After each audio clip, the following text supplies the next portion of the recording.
The freshly formed United States of America found itself in a condition of fragile equilibrium. 11-11. 11 territories without slavery, 11 territories with slavery. To an observer beyond its borders, it seemed to be flawless equilibrium.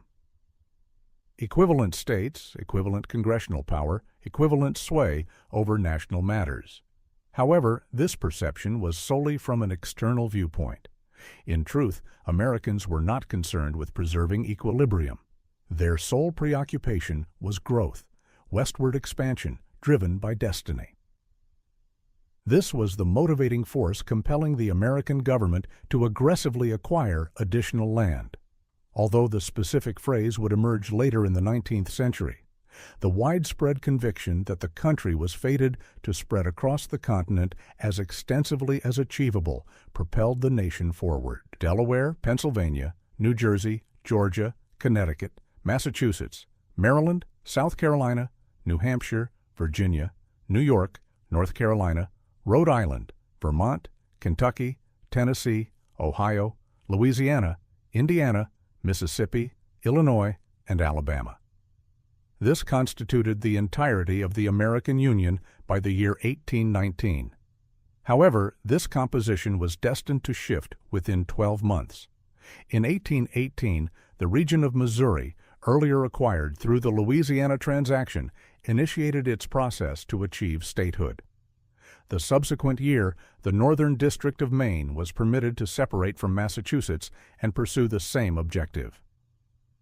This situation rapidly created a significant dilemma for the nation at that time because incorporating two additional states risked disrupting the mathematical parity between regions permitting enslavement and those prohibiting it. On one side, representatives from the North and those opposing slavery in the legislature contended that admitting Missouri, which appeared strongly inclined toward permitting enslavement, would broaden the practice's reach, thereby hindering their objectives.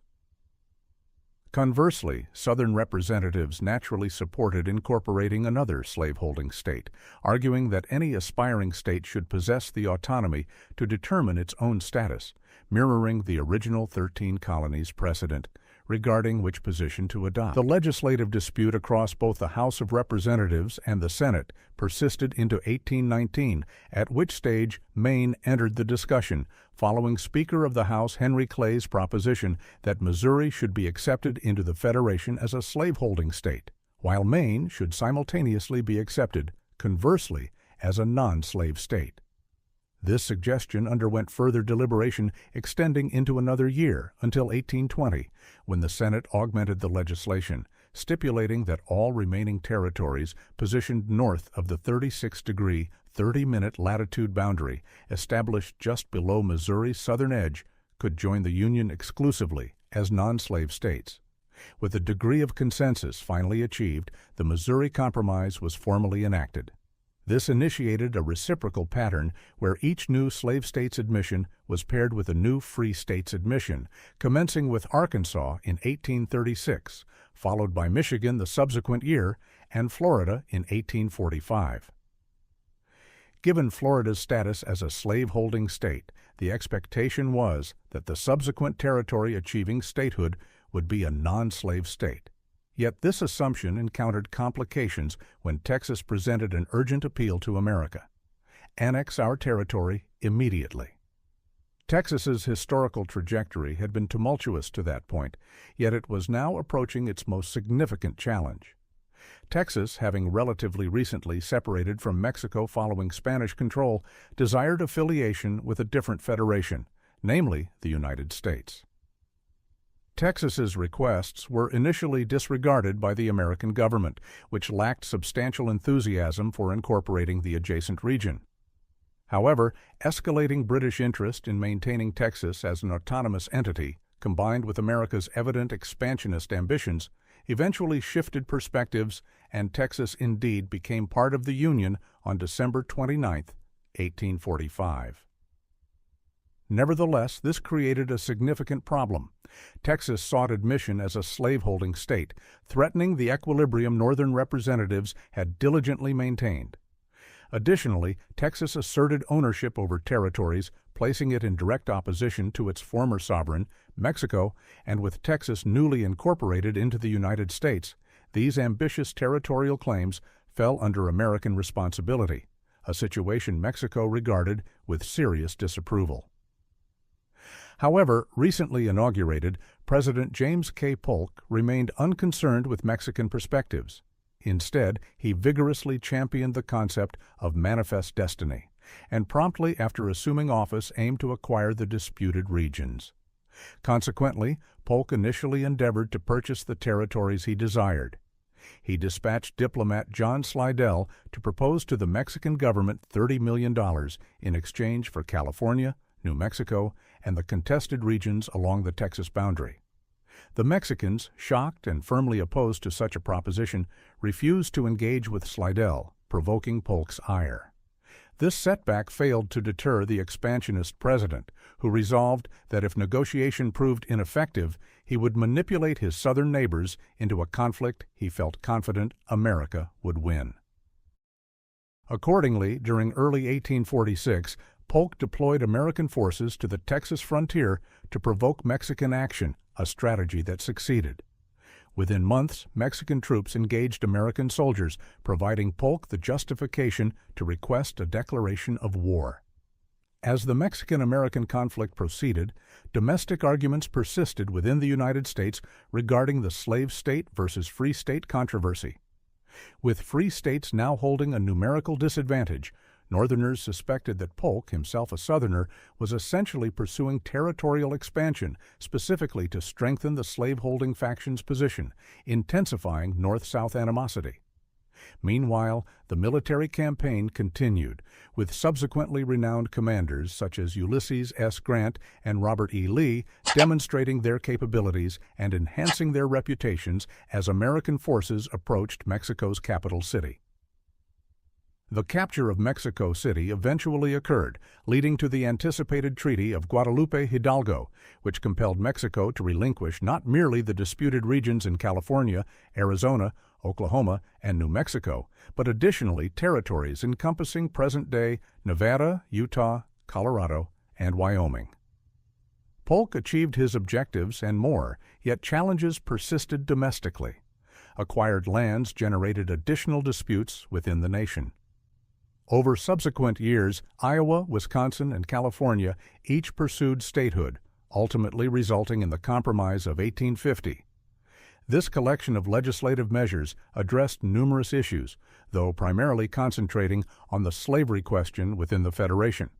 Essentially, it established California's admission as a non-slave state, while mandating the appointment of one pro-slavery senator to maintain the revised equilibrium. Subsequently, however, determinations regarding slavery status for territories acquired from Mexico would be made through popular vote. Initially, this approach functioned adequately, as demonstrated by Minnesota achieving statehood in 1858 and Oregon in 1859, yet predictably, another source of conflict simultaneously emerged. As part of the newly implemented popular sovereignty doctrine, Senator Stephen Douglas proposed applying this principle to the recently organized Nebraska Territory, an action that would effectively nullify the Missouri Compromise's slavery restriction line and divide the Nebraska Territory into two distinct regions. Despite considerable difficulty in securing passage for what would become known as the Kansas-Nebraska Act, inhabitants of both territories were ultimately permitted to determine through voting whether to allow slavery or prohibit it. The outcome, perhaps unexpectedly, involved settlers beginning to pour into both Nebraska and Kansas, representing both factions of the slavery controversy. This precarious situation initiated a tragic period labeled Bleeding Kansas, which ultimately concluded with Kansas joining the Union in 1861, remarkably as a non-slave state. This represented the final state admitted to the Federation prior to the Civil War's commencement. What circumstances led to this situation? How could such a recently established nation descend so rapidly into internal conflict? Why had northern and southern regions become so fundamentally opposed to one another? The slavery question, and consequently the North-South antagonism, can be attributed to profoundly divergent cultural characteristics distinguishing America's two sections. For the northern states, slavery was not genuinely essential, as these territories had rapidly industrialized and therefore required less manual labor dependency. This circumstance enabled northern residents to objectively evaluate the ethical dimensions of the entire slavery system, prompting numerous individuals to challenge its legitimacy.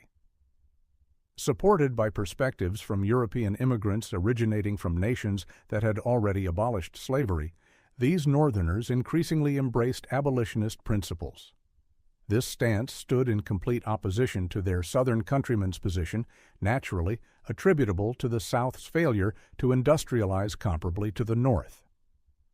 Instead, Southerners maintained greater economic reliance upon uncompensated agricultural labor for plantations and similar enterprises, meaning their personal finances and lifestyle could be fundamentally disrupted by slavery's prohibition, rendering it difficult for Southerners to contemplate moral dimensions seriously, although some did yet continued supporting the institution.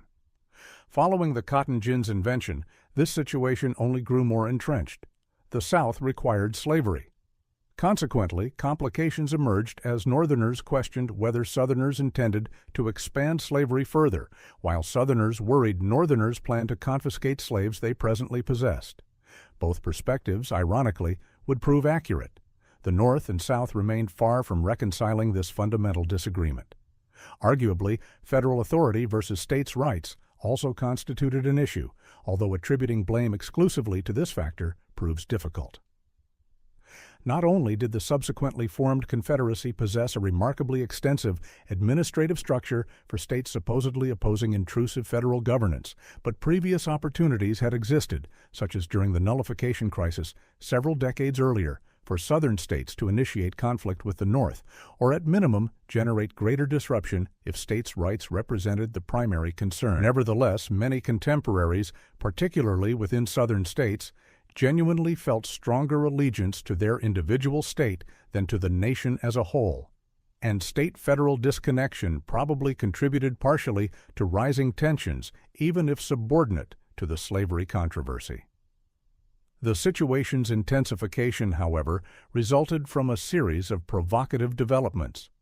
The Fugitive Slave Act, for instance, formed part of the 1850 Compromise and energized abolitionists by assigning the federal government responsibility for locating, returning, and punishing escaped slaves, plus anyone assisting them, even if they reached free territory. With Northerners profoundly disturbed by this measure, politically engaged citizens of the Northern states soon established their own political organization opposing the pro-slavery Democrats, namely the Republican Party.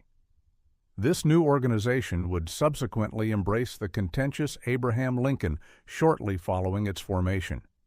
Lincoln had previously served in the U.S. House of Representatives beginning in 1846, prior to joining the Republicans and campaigning for Senate a decade afterward.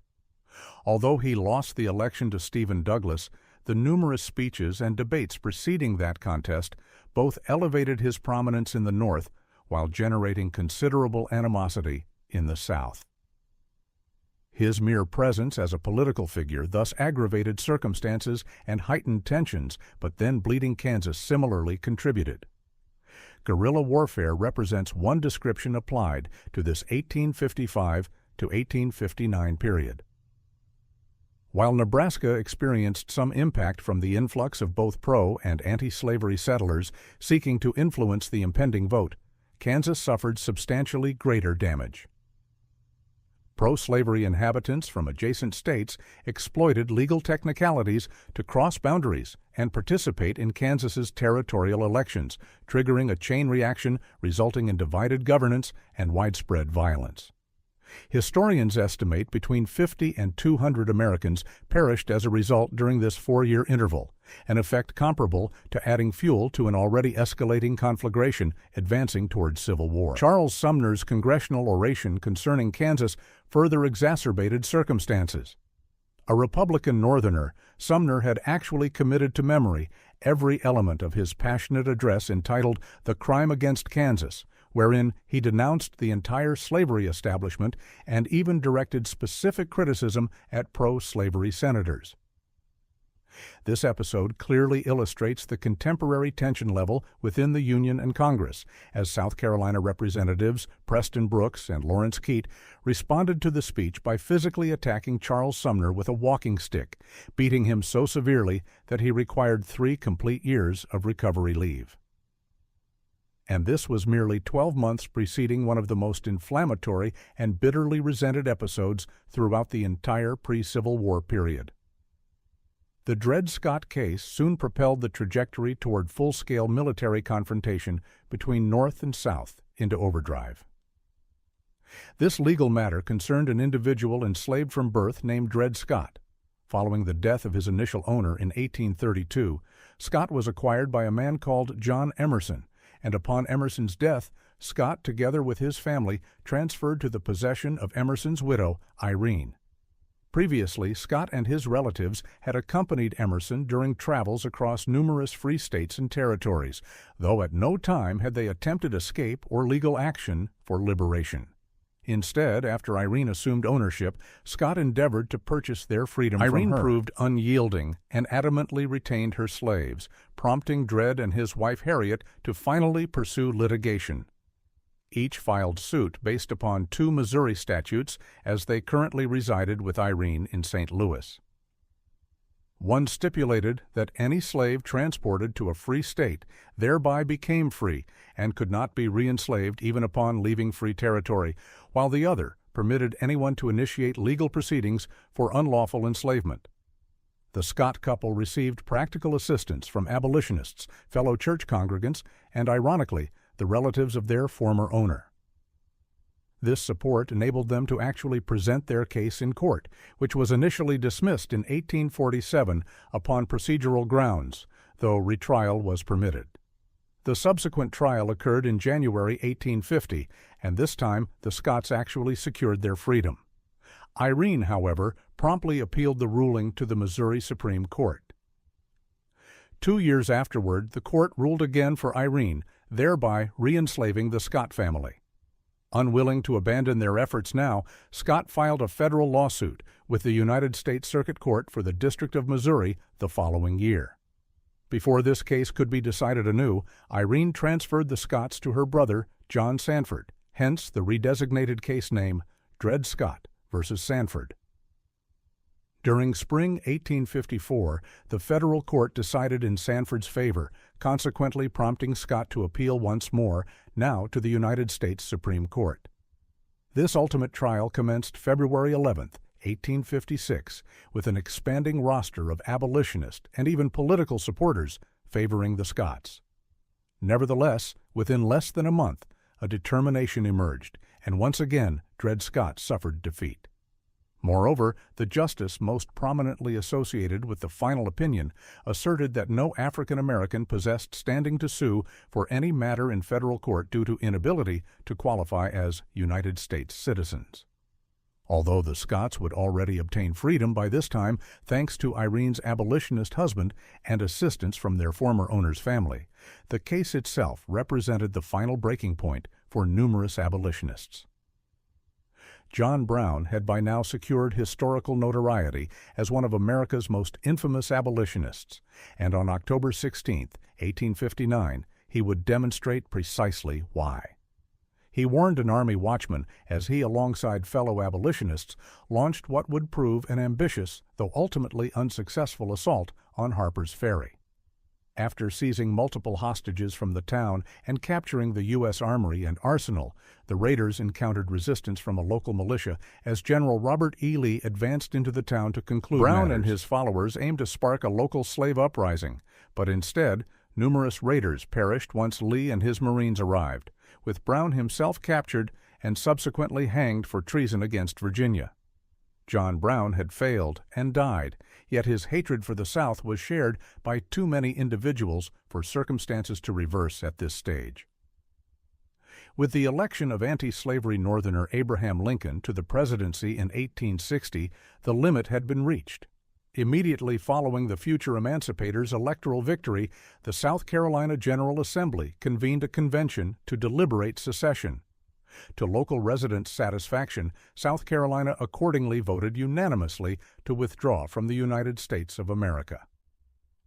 Days afterward, they issued a document justifying their secession decision while articulating one exceptionally significant point in the process. A geographical boundary had been drawn across the Union, and indeed it had been. 10 additional Southern states would subsequently follow suit and join the newly established Confederate States of America, headed by their selected president, Jefferson Davis.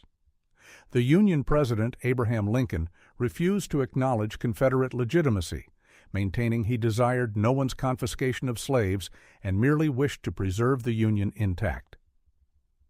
This signified nothing to Southerners who were rapidly attempting to forge a unified nation from multiple states that had all vigorously protested centralized authority. Beyond that, the South confronted substantial disadvantages regarding the impending conflict. Precise figures remain debated, but estimates suggest that during mass secession and Confederate formation, the Union possessed approximately 22 million inhabitants compared to the South's roughly 9 million. Among these populations, the Union would eventually mobilize around 2 million soldiers, whereas the Confederates would muster only about 900,000.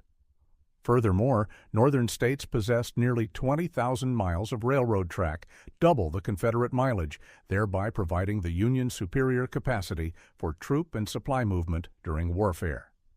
While frequently argued that Confederate commanders, including Robert E. Lee, Stonewall Jackson, James Longstreet, Nathan Bedford Forrest, and Patrick Cleburne, provided the South tactical military advantage over their northern counterparts, the North certainly excelled in other areas, such as producing approximately 90% of manufactured goods within the former United States at that time. Nevertheless, Union control was weakening over the South. Limited holdings remained within Confederate states, and another would soon be lost. Fort Sumter represented the final Union stronghold in South Carolina, though strong is a generous characterization. It suffered from insufficient personnel and supplies, to put it mildly, and with Southerners now seizing federal property within their territories, it found itself encircled. Confederates attempted to compel the minimal remaining Union forces at the fort to capitulate. The latter declined, and Confederates commenced bombardment.